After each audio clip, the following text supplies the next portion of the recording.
Hello दोस्तों, आप सभी का स्वागत है मेरे यूट्यूब चैनल हिंदी सरोवर में।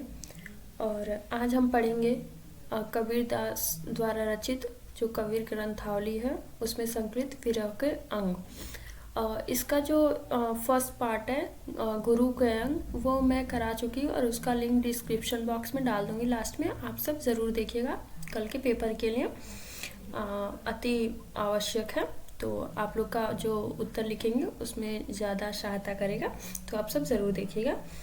आइए इसका देखते हैं। इसका जो पहला दोहा है, रात्यो रनि बिरहनि जू बचो कुकुंज कबीर अंतर प्रजल्या प्रगट्या बिरह पुंज। इसमें भी आएगा सप्रसंग व्याख्या करने के लिए। तो संदर्भ में आप सब यही लिखेंगे कि प्रस्तुत दोहा हिंदी की भक्तिकालीन संत काव्य धारा के प्रतिनिधि कबीर की रचनाओं के संग्रह कबीर ग्रंथावली के विरह के अंग से लिया गया है।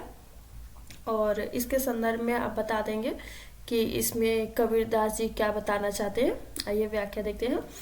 कबीर दास जी कहते हैं कि मेरी आत्मा रूपी विरहनी जो परमत्व के विरह में रात भर रोती रहती है, अर्थात मेरी आत्मा परमात्मा के विरह में रात भर रोती रहती है। जिस प्रकार विरह से युक्त क्रौंच पक्षी चित्कार करता रहता है, उसी प्रकार विरह के समूह के प्रकट हो जाने से हृदय में वियोग की ज्वाला भर जाती है। विरह के कारण मेरा अंतर मन जल रहा है। अर्थात इसमें यह है कि विरह के कारण मतलब जो इसमें विशेष है वो रूढ़ और मिथ्य का प्रयोग है। तो इसका अगला देखते हैं। अंबर कुंजा कुरलिया गरिज भरे सब ताल जीनी थे गोविंद बिछुटे तिनके कौन हवाले। इसका भी मतलब संदर्भ वही रहेगा। तो इसकी व्याख्या देखते हैं। आकाश में बादलों ने क्रौंच और कुरल पक्षियों के विरहानुभूति पर करुणा करके बारिश कर दी है और समस्त तालाब जल से भर दी है। इन वीरियों के पुकार तो बादल ने भी सुन ली, किंतु जो प्रभु से बिछड़े हैं उनका रक्षक तो स्वयं प्रभु ही है और कोई नहीं। अर्थात उसकी विरहानुभूति को तो वही शांत कर सकता है, दूसरा कोई नहीं। अर्थात कवि ये कह रहा है कि जिस प्रकार क्रौंच पक्षी आपस में बिछोड़ जाते हैं तो वो अपने विलाप से पूरा तालाब भर देते हैं रो रो कर। तो उसी भांति बताते हैं कवि कि जिस प्रकार अपने रक्षक यानी कि प्रभु यानी भक्त अपने प्रभु से खो जाता है पर उसे मिलाने वाले वही हैं, तो उसे मतलब शांत कौन कर सकता है, उनके सिवा और कोई शांत करने वाला नहीं है। तो इसमें जो है वो है मतलब व्यक्तिरेक अलंकार। अगला देखते हैं। चकवी बिछुड़ी रैड़ी की आई मिली पर भांति जे जन बिछुएट राम सु ते दिन मिले न रात। इसका है कबीर दास जी कहते हैं कि रात में बिछुड़ी हुई एक चकवी यानी चकवा चकवी जो पक्षी होते हैं जिसे बगुला या सारस कहते हैं, अपने चकवे से मिलने सुबह होने पर मिल ही जाती है, परंतु राम से जो लोग बिछुड़ जाते हैं ऐसे लोग तो दिन या रात कभी भी राम से मिल नहीं पाते। अर्थात इसमें कवि ये कह रहे हैं कि जो चकवा चकवी पक्षी होते हैं वो शाम को भले अलग हो जाए पर सुबह होते ही वो एक दूसरे से मिल जाते हैं। पर जो व्यक्ति राम यानी कि अपने प्रभु से अलग हो जाते हैं, बिछुड़ जाते हैं, उन्हें कभी राम की प्राप्ति नहीं होती है, अर्थात अच्छे ज्ञान की प्राप्ति नहीं होती है, जो गलत मार्ग पर एक बार चले जाते हैं। इसमें अगला देखते हैं कि बासुरी सुख ना रैडी सुख ना सुख सुपैनी माही कबीर बिछुटिया राम सु ना सुख धूप ना छाए। इसमें कबीर दास जी कहते हैं कि राम वियोगी को न दिन में और न रात में सुख है। अर्थात मतलब जो राम से बिछुड़ जाते हैं उनको दिन में भी चैन नहीं रहता और रात में भी चैन नहीं रहता। सोने के बाद स्वप्न में भी उसे अपने प्रियतम की वियोग व्यथा की दुखी किए रहती हैं, चाहे धूप हो या छाँव जो भी हो, उसे सुख प्राप्त कभी भी नहीं होता। अर्थात कभी ये कह रहे हैं कि जो व्यक्ति अपने ईश्वर परमात्मा यानी अपने गुरु अथवा मतलब अपने ईश्वर से दूर हो जाता है, वो चाहे रात रहे दिन रहे, उनके वियोग व्यथा में डूबा रहता है, यानी दुखी रहता है कि मतलब उसे कहीं चैन नहीं पड़ता, चाहे धूप रहे चाहे छाँव रहे, मतलब कैसी भी जीवन में स्थिति रहे, वो हमेशा ही दुखी रहता है, उसे सुख की प्राप्ति नहीं होता है। आगे देखते हैं। बिरहनी उभी पथ सिरी पति बुझे धाय, एक शब्द कही पीव का कब रे मिलेंगे आए।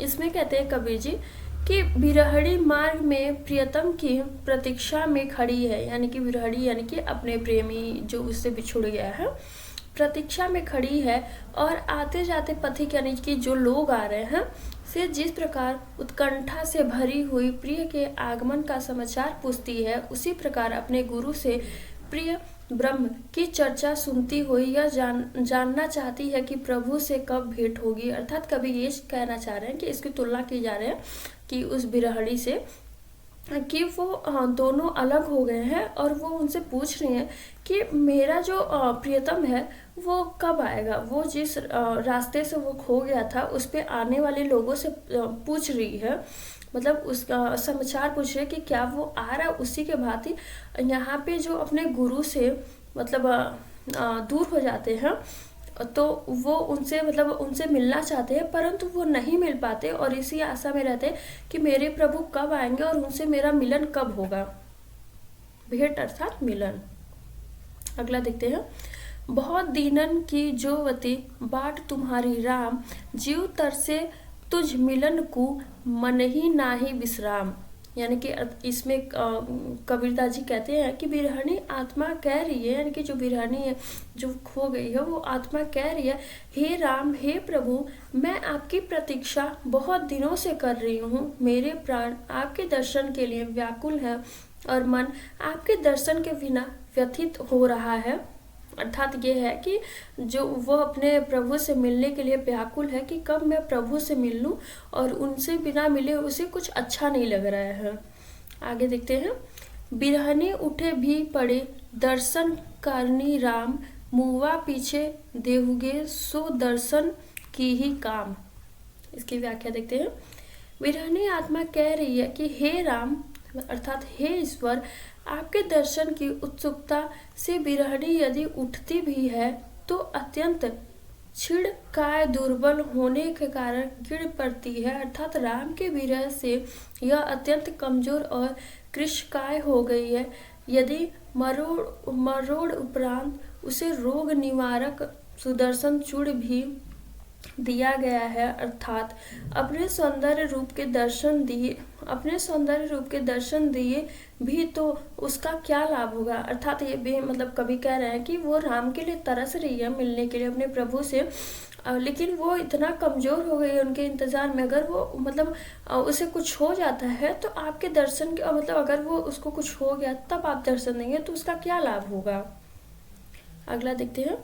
मुआ पीछे जिनी मिले कहे कबीरा राम, पाथर घाट लोह सब पारस कौड़े काम। इसमें कहते हैं कबीर जी कि यदि आपके दर्शन मुझे मृत्यु के पश्चात होते हैं तो वह किस काम के। अर्थात यदि मैं आपका इंतजार राह देखते देखते मैं मर जाता हूँ, यानी मेरी मृत्यु हो जाती है, तो आपका किस काम, उनका क्या प्रयोजन रह जाएगा। प्रयोजन का अर्थ यहाँ पे उद्देश्य रह जाएगा, यानी कि अगर मेरी मृत्यु हो जाती है तो आपके मतलब दर्शन देने का क्या उद्देश्य रह जाएगा। वो तो उसी प्रकार निरर्थक है जिस प्रकार पारस पत्थर की प्राप्ति लिए लोहे को प्रत्येक पत्थर से घिस कर समाप्त कर दे और तब उसे पारस पत्थर की प्राप्ति हो। अर्थात एक मतलब पारस पत्थर की प्राप्ति यानी कि जो अमूल्य पत्थर है उसकी प्राप्ति का क्या फायदा होगा। अगला देखते हैं। बिरहा बिरहा जिनी कहो बिरहा है सुलितान, जी घटी बिरह न संचरे सो घट सदा मसान। कबीर दास कहते हैं, कबीर समाज के लोगों को समझाते हुए कहते हैं कि हे मनुष्यों, विरह को बुरा मत बताओ, यानी कि जो ये विरह वेदना है इसे बुरा मत कहो, वो तो राजा के समान सर्वोपरि है। यानी कि जिस प्रकार राजा सबसे अपनी प्रजा में सबसे ऊपर रहता है, उसी प्रकार विरह भी सबसे ऊपर है। क्योंकि जिस हृदय में विरह का संचार नहीं होता वह सर्वदा शमशान की भांति शून्य और निर्जीव होता है, यानी जिसमें जान नहीं होता। अगला देखते हैं। असड़ियाँ झाई पड़ी पत निहारी निहारी, जीवड़िया छाला पड़या राम पुकारी पुकारी। इसमें कबीरदास जी कहते हैं कि जो प्रिय के आगमन का मार्ग देखते देखते अर्थात मेरी बिरहड़ी की आंखों की ज्योति क्षीण हो गई है एवं राम को पुकारते पुकारते मेरी जीभ पे छाले पड़ गए। हे राम, मैं कब से तुम्हारी बाट जो रही हूँ। अर्थात कभी ये कह रहे हैं कि जो उसकी प्रेमिका है, अर्थात जो यहाँ पे गुरु और शिष्य से भी ले सकते हैं, ईश्वर से भी ले सकते हैं, कि जो उनका भक्त है वो अपने ईश्वर के लिए, अर्थात जो विरहणी है वो अपने विरह की राह देखते देखते उसके आँख जो हो वो क्षीण हो गए, यानी कि उसके आंखों की ज्योति यानी कि मध्य होते जा रहे हैं, यानी धीमे होते जा रहे हैं। और राम राम पुकारते पुकारते उसके जीभ पे छाले पड़ जा रहे हैं, यानी कि वो इतना राम राम राम राम जपती रहती है कि उसके जीभ पे छाले पड़ गए हैं। तो वही है कि हे राम, मैं कब से तुम्हारी बाट जो रही हूँ, कि अर्थात हे प्रभु, मैं आपको कब से आपकी राह कब से मैं देख रही हूँ, पर आपके दर्शन नहीं हो रहे हैं। अगला देखते हैं। इस तन का दीवा करो बाती मूले जीव, लोही सिंचे तेल जीव, कब मुख देखो पीऊ।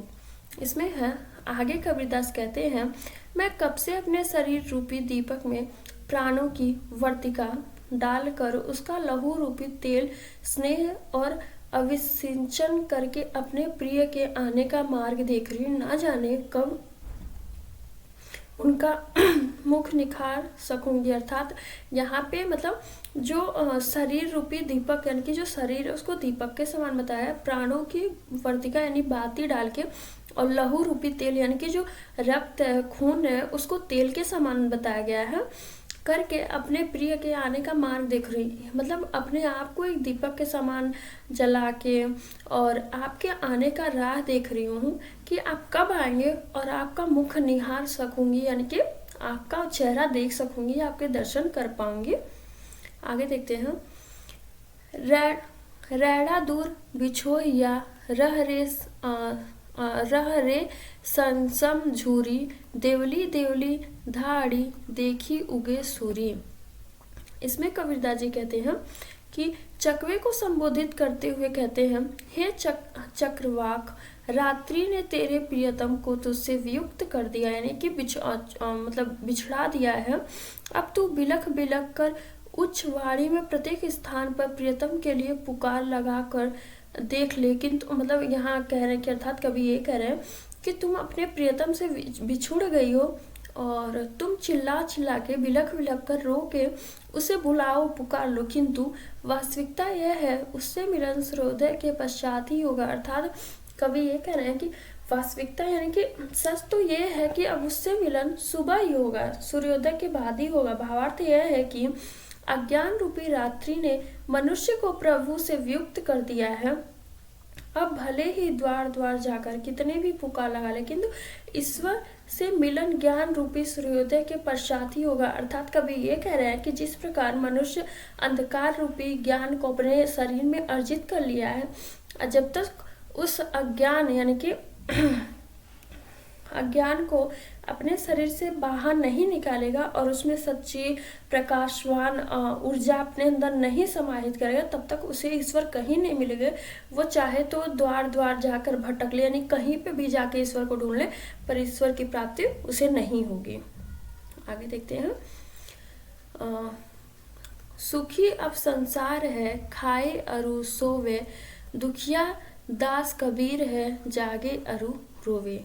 कबीर कहते हैं कि समस्त संसार सुखी है, जो भोग विलास का जीवन व्यतीत है कर अज्ञान रात्रि में आनंद पूर्वक निद्रा में लीन रहता। अर्थात इसमें कह रहे हैं कि जो समाज है वो भोग विलास में लीन है और रात को अज्ञान रूपी अंधकार रूपी रात में आनंद पूर्वक यानी कि अपने आनंद से उसमें निद्रा यानी कि नींद में मौज से नींद में लीन है, यानी कि सोया हुआ है। दुखी तो केवल एक कबीर है जो ज्ञान प्राप्ति के लिए जग भी रहा है, प्रभु मिलने के लिए प्रभु मिलन के लिए रो भी रहा। अर्थात ये कह रहे हैं कि जो कबीर है वो ज्ञान प्राप्ति के लिए जग रहे हैं, यानी कि जो ये संसार है वो समस्त संसार अंधकार रूपी निद्रा में सो रही है, यानी कि अंधकार रूपी जगत में ये सारा संसार सो रहा है, और जो कबीर है वही बस एक ज्ञान की प्राप्ति के लिए जग रहे हैं और ईश्वर की प्राप्ति अर्थात प्रभु से मिलने के लिए वो रो भी रहे हैं।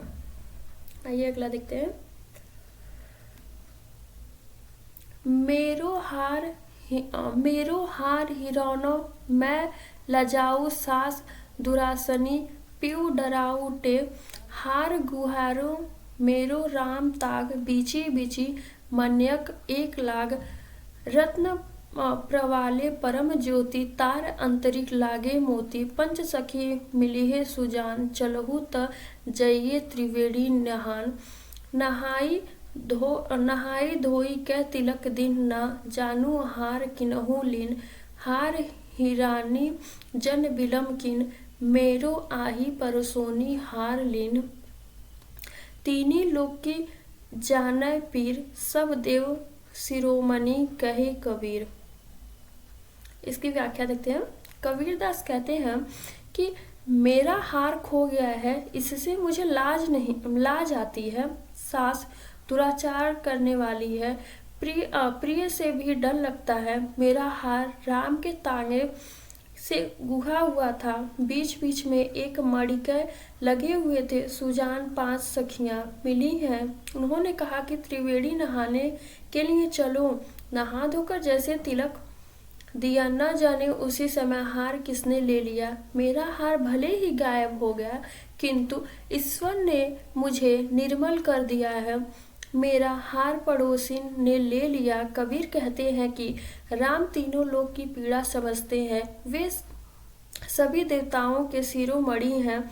हार साधना पद्धति का प्रतीक है। यह ऐसी साधना पद्धति है जिसमें राम नाम में ही ज्ञान का बहुमूल्य तत्व पिरोया गया है। अर्थात कवि ये कह रहे हैं कि जो राम नाम है वो अति मूल्यवान है और उसी इसके आगे सब कुछ फीका पड़ जाता है।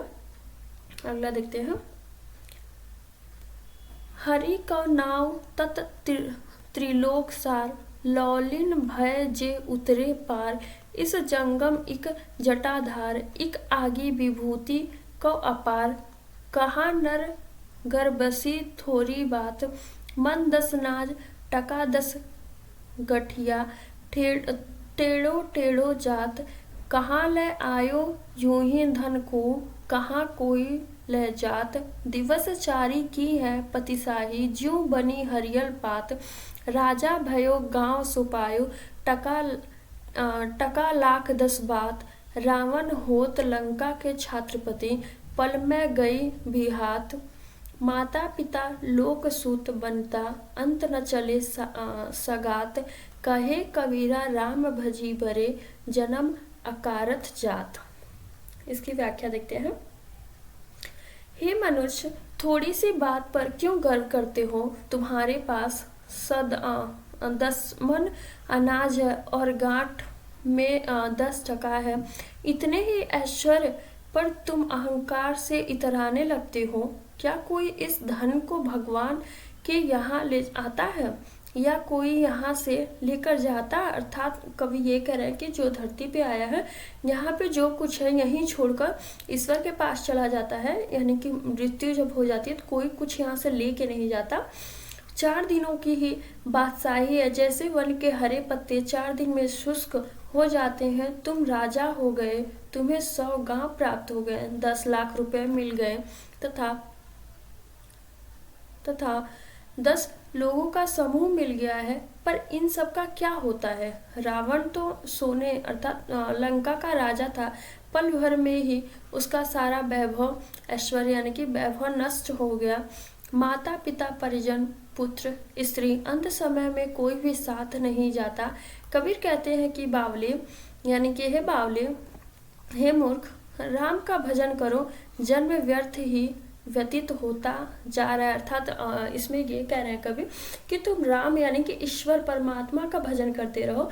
इन सब मोह माया अहंकार और यहाँ पे जो भी कुछ तुम्हारा है उस मोह माया में मत पड़ो, क्योंकि जो ईश्वर के पास जाते हैं वो अपने कर्म के साथ जाते हैं, इन सब वस्तुओं के साथ नहीं जाते। इसलिए तुम राम का भजन करो, ये व्यर्थ के मतलब जो मोह माया है उनसे सब दूर रहो। लास्ट में सब विशेष लिख दीजिएगा, इनकी भाषा शैली और इन्होंने क्या क्या बताया है ये सब बता दीजिएगा। और बहुत बहुत धन्यवाद, ऐसे ही जुड़े रहिए मेरे चैनल से, लाइक सब्सक्राइब एंड शेयर करिएगा। धन्यवाद।